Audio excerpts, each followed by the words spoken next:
नमस्कार साथियों, स्वागत है आपका आपके YouTube चैनल पे। आप पढ़ रहे हैं हमारे साथ इंग्लिश ग्रामर में आप पढ़ रहे थे टेंस यानी ट्रांसलेशन। बहुत लंबे इंतजार के बाद फाइनली आप ट्रांसलेशन पोर्शन पे आप आए और आने के बाद आप अच्छे से प्रेजेंट इंडेफिनिट टेंस को सीख पाए। तो चलिए इसी क्रम में हम जो आज शुरू करने वाले हैं वो शुरू करने वाले present continuous tense. Present continuous tense को हम बेसिस शुरू करेंगे अफर्मेटिव से, अफर्मेटिव फिर नेगेटिव पार्ट फिर इंटरोगेटिव पार्ट हम एक एक करके सीखेंगे। तो चलिए आज हम शुरू करते हैं प्रेजेंट कंटीन्यूअस टेंस सीखना।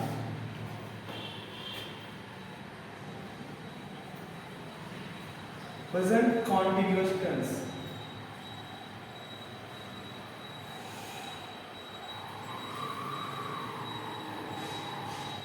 प्रेजेंट कंटीन्यूअस टेंस में क्या होता है, सबसे पहले हम चर्चा करेंगे इसकी पहचान की। टेंस की पहचान क्या होती है? इन हिंदी वाक्यों के अंत में यानी कि प्रेजेंट कंटीन्यूअस टेंस के हिंदी वाक्यों के अंत में रहा है, रही है, रहे हैं आदि शब्द आते हैं। ठीक है, आदि शब्द आते हैं यानी कि जिन हिंदी वाक्यों के अंत में, जिन हिंदी वाक्यों के अंत में रहा है, रही है, रहे हैं आदि शब्द आ जाए वो वाक्य प्रेजेंट कंटीन्यूअस टेंस के वाक्य कहलाते हैं। यानी कि जिन हिंदी वाक्यों के अंत में रहा है, रही है, रहे हैं शब्द आते हैं ऐसे सेंटेंसेस प्रेजेंट कंटीन्यूअस टेंस के सेंटेंसेस कहलाते हैं। ओके, तो इनकी हेल्पिंग वर्ब जो होती है, जी हाँ, प्रेजेंट कंटीन्यूअस टेंस में जो हेल्पिंग वर्ब है वो है इज,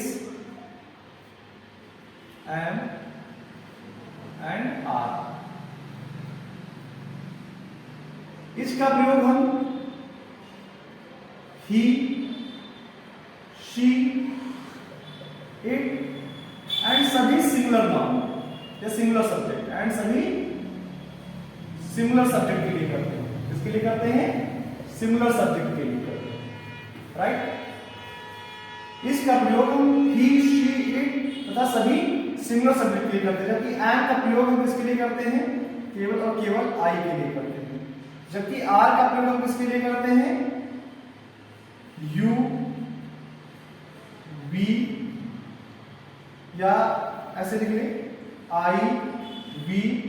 अब इसमें चूंकि आई नहीं आता है, सॉरी प्रेजेंट या कंटीन्यूअस है, इसमें आई के लिए तो स्पेसिफिक तरीके से एम आता है। वी, यू, दे एंड सभी प्लूरल सब्जेक्ट एंड सभी प्लूरल सब्जेक्ट के लिए हम आर का प्रयोग करते हैं। चलिए एक बार फिर से रिवाइज करिए।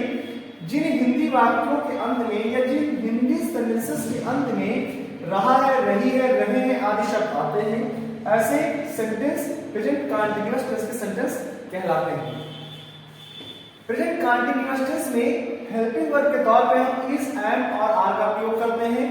ही, शी, इट तथा सभी जो सिंगुलर सब्जेक्ट या एक वचन कर्ता होते हैं उनके साथ हम हेल्पिंग वर्ब इज का प्रयोग करते हैं, जबकि आई के साथ हम हेल्पिंग वर्ब एम का प्रयोग करते हैं। एंड सभी जो हमारे प्लूरल सब्जेक्ट होते हैं वी, यू, दे एंड सभी प्लूरल सब्जेक्ट जैसे children, boys, okay, children, boys, girls, teachers, farmers, जितने भी प्लूरल है उन सबके साथ हम हेल्पिंग वर्ब आर का प्रयोग करते हैं। तो इस प्रकार से जो हमारा स्ट्रक्चर बनता है वो कुछ इस प्रकार से बनता है। जो अफर्मेटिव का स्ट्रक्चर हमारा बनेगा वो subject plus helping verb plus verb की फर्स्ट फॉर्म में आईएनजी ऐड करना है, ING form, subject plus helping verb plus verb की फर्स्ट फॉर्म में आईएनजी प्लस ऑब्जेक्ट। ये हमारा स्ट्रक्चर बनता है किसका? अफर्मेटिव सेंटेंस का, राइट। चलिए शुरू करते हैं ट्रांसलेशन करना और एग्जांपल देखते हैं, बहुत बेहतर तरीके से चीजों को समझने की कोशिश करते हैं। जैसे राम गाना गा रहा है, राम गाना गा रहा है। अब देखिए इसमें सब्जेक्ट क्या है, सबसे पहले तो पहचान करिए। सेंटेंस के अंत में क्या आ गया, रहा है। रहा है अर्थात रहा रही रहे किसके लिए आता है, कंटिन्यूअसली है आ गया फिर प्रेजेंट। तो रहा है मतलब प्रेजेंट कंटिन्यूअस टेंस है। तो प्रेजेंट कंटिन्यूअस टेंस है, हमें हमारा टेंस कंफर्म हो गया तो हम शुरू करते हैं उसके स्ट्रक्चर की ओर। स्ट्रक्चर जानने से पहले, स्ट्रक्चर को समझने से पहले हमें यह समझना पड़ेगा हमारा सेंटेंस जो अफर्मेटिव है, नेगेटिव है, इंट्रोगेटिव है। तो भाई देखिए इसमें कहीं नहीं आया है क्या, नहीं आया है, इसलिए ये नेगेटिव नहीं है। इसमें क्या कोई प्रश्न पूछा जा रहा है, राम गाना गा रहा है, प्रश्न भी नहीं पूछा जा रहा है, तो इसका मतलब ये इंट्रोगेटिव भी नहीं है। तो अगर ये नेगेटिव नहीं है, इंट्रोगेटिव नहीं, तो क्या होगा, ये अफर्मेटिव है, राइट। तो अफर्मेटिव का structure subject plus helping verb plus verb की फर्स्ट फॉर्म में ING plus object full stop, ये हमारा स्ट्रक्चर होता है। अब हम इसके पास जाएंगे, सब्जेक्ट के पास जाएंगे। सब्जेक्ट क्या है हमारा, राम। सब्जेक्ट हमारा राम, इसलिए राम को पहले लिख लेते हैं। फिर राम कैसा सब्जेक्ट है, सिंगुलर सब्जेक्ट है, एक वचन करता है, इसलिए इसके साथ हेल्पिंग वर्ब क्या आएगी, हेल्पिंग वर्ब आएगी हमारी इज, राम इज। फिर काम क्या हो रहा है, कौन सी क्रिया हो रही है, गाने की क्रिया हो रही है। और गाना किसके, गाना का जो वर्ब होता है क्या होता है, सिंग। क्या होता है, सिंग। राम इज सिंग। और वर्ब की फर्स्ट फॉर्म के बाद उसमें क्या होना है, आईएनजी, तो सिंगिंग, राम इज सिंगिंग। अब लाइए ऑब्जेक्ट, राम क्या गा रहा है, राम गाना गा रहा है। क्या गा रहा है, गाना, अर्थात ऑब्जेक्ट हमारा क्या है, गाना, गाने में देगी सॉन्ग। Ram is singing. अच्छा, क्योंकि ऐसे जो इंडेफिनिट हमारे इंडेफिनिट नाउन या प्रोनाउन होते हैं उनसे पहले क्या करते हैं, आर का प्रयोग कर लेते हैं। Ram is singing a song, ये हमारा ट्रांसलेशन हो गया। चलिए एक और करके देखते हैं।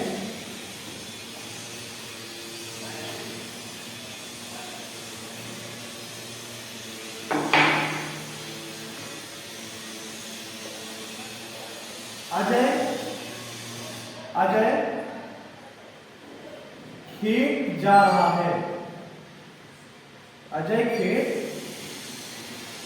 जा रहा है, क्या हो जाएगा भाई, अंत में क्या आ गया, रहा है आ गया, अर्थात प्रेजेंट कंटीन्यूअस टेंस है। कहीं निगेटिव शब्द नॉट नहीं आया है, यानी कि नहीं आया है, इसलिए कोई नकारात्मक सेंटेंस नहीं है।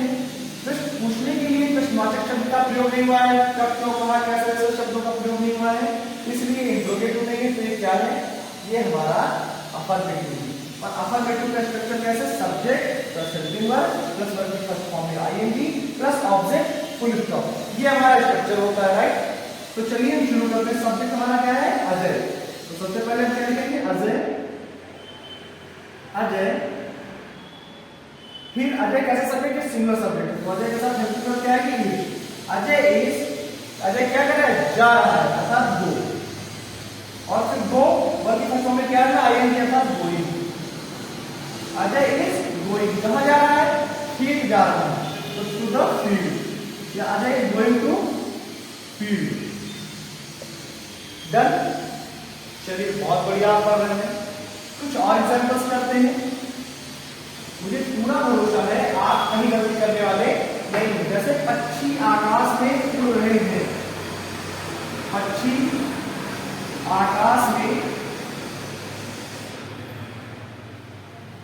उड़ रहे हैं, पक्षी आकाश में उड़ रहे हैं। अब देखिए, अब ये क्या है, रहे हैं अर्थात प्रेजेंट कंटीन्यूअस टेंस है।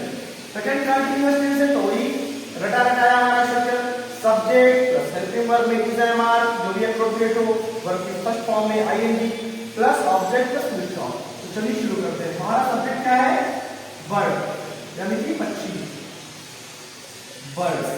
अब पक्षी क्या है, उड़ रहे हैं, यानी कि एक पक्षी तो कोई है नहीं, एक से अधिक पक्षी है, तो इसलिए क्या हो जाएगा, बर्ड्स हो जाएगा। कहां उड़ रहे हैं, आकाश में, तो बर्ड्स के साथ क्या है, are, birds are flying, ING लगेगा तो फ्लाइंग हो जाएगा। बर्ड्स आर फ्लाइंग, कहां उड़ रहे हैं, इन द स्काई, यानी कि आसमान में। Very good. चलिए एक और देखते हैं। किसान, किसान खेत से लौट रहे हैं, किसान खेत से लौट रहे हैं। चलिए ऐसे नहीं, थोड़ा सा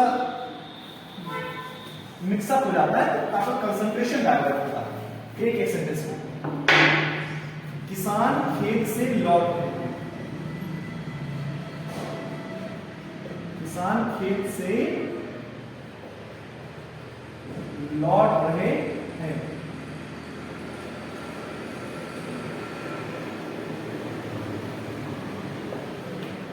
सब्जेक्ट क्या है आपका? किसान, अर्थात द फार्मर्स लौट रहे हैं, अर्थात एक किसान नहीं कई सारे किसान हैं। द फार्मर्स, फार्मर्स प्लूरल है इसलिए इसके साथ हेल्पिंग वर्ब क्या आएगी? आर। वर्ब क्या हो रहा है? लौटना, यानी कि return. Return I N form लगेगा तो क्या हो जाएगा? Returning. The farmers are returning, कहां से लौट रहे हैं? खेतों से, यानी कि फील्ड से। फ्रॉम द, से के लिए क्या आएगा? From the field, from the FIELD, from the field, right? समझ पा रहे हैं?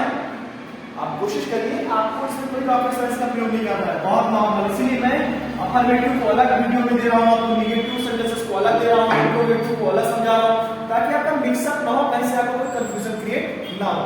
मैं चाहूं तो एक साथ एक टेंस को कंप्लीट कर दूं, मैं चाहूं तो तीनों टेंसों को एक वीडियो में दे दूं, 2 घंटे का 1.5 घंटे का जो बनेगा। फायदा क्या होगा इससे? उसमें होगा क्या, पढ़ते पढ़ते आप इरिटेट हो जाएंगे और चीजें आपको पता चलेगा, आधा सीखेंगे आधा रह जाएगा, फिर आपको आएगा नहीं। तो बेहतर है थोड़ा थोड़ा करके सीखेंगे, कंप्लीट सीखेंगे। चलिए कुछ और करते हैं सेंटेंसेस, जैसे वह झूठ बोल रहा है, वह झूठ बोल रहा है। सब्जेक्ट क्या था? वाह। रहा है आ गया था प्रेजेंट कंटीन्यूअस टेंस। तो ये भाई सब्जेक्ट लाइए, वाह के ही क्या है? ही शी इट एक वचन करता है, तो ही शी इट अगर एक वचन करता है तो उनके साथ हेल्पिंग वर्ब क्या है कि इज आएगी। तो ही इज क्या कर रहा है? झूठ बोलने की अंग्रेजी होती है tell a lie, tell a lie, tell a lie means करता है झूठ बोलना। अब झूठ बोल रहा है चूंकि, तो टेलिंग अ लाई हो जाएगा। क्या हो जाएगा? Telling a lie. He is telling a लाई।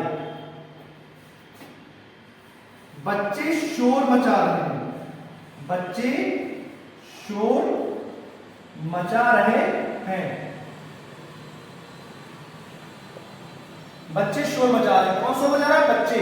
रहा रहे आ गया, तो रहे हैं मतलब प्रेजेंट कंटीन्यूअस। बच्चे सब्जेक्ट आइए, द चिल्ड्रेन, द चिल्ड्रेन क्या कर रहे हैं? शोर मचा रहे हैं ना। अच्छा चिल्ड्रेन क्या है? प्लूरल है, उसके साथ हेल्पिंग वर्ब क्या जाएगी? आर।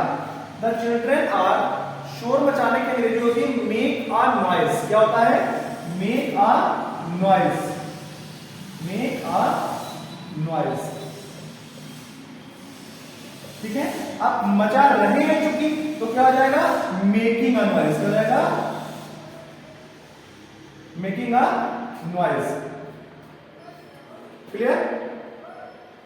तो इस तरह से आपने देखा कि प्रेजेंट कंटीन्यूअस टेंस में अफर्मेटिव सेंटेंसेस को कैसे ट्रांसलेट करते हैं। आशा है आपको बेहतर तरीके से वीडियो समझ में आया होगा, आप प्रेजेंट कंटीन्यूअस टेंस के अफर्मेटिव को बेहतर तरीके से समझ पाए होंगे। और अगर कुछ भी आपको पूछना है तो आप कमेंट बॉक्स में जाकर के कमेंट करिए और हमसे इजीली पूछ लीजिए, मैं आपको डाउट क्लियर कर दूंगा। इसी प्रकार से हमारे साथ ना सिर्फ इंग्लिश ग्रामर बल्कि तमाम सारे सब्जेक्ट, मैथमेटिक्स, साइंस, SST सब कुछ फ्री ऑफ कॉस्ट और क्रिस्टल क्लियर तरीके से सीखने के लिए अभी और अभी हमारे YouTube चैनल को सब्सक्राइब कर लीजिए और बेल आइकन दबाना बिल्कुल मत भूलिएगा, ताकि नेक्स्ट वीडियो का नोटिफिकेशन टाइम से आपको प्राप्त हो जाए और आप अपनी नॉलेज को ग्रो कर सकें हमारे साथ। बहुत बहुत धन्यवाद।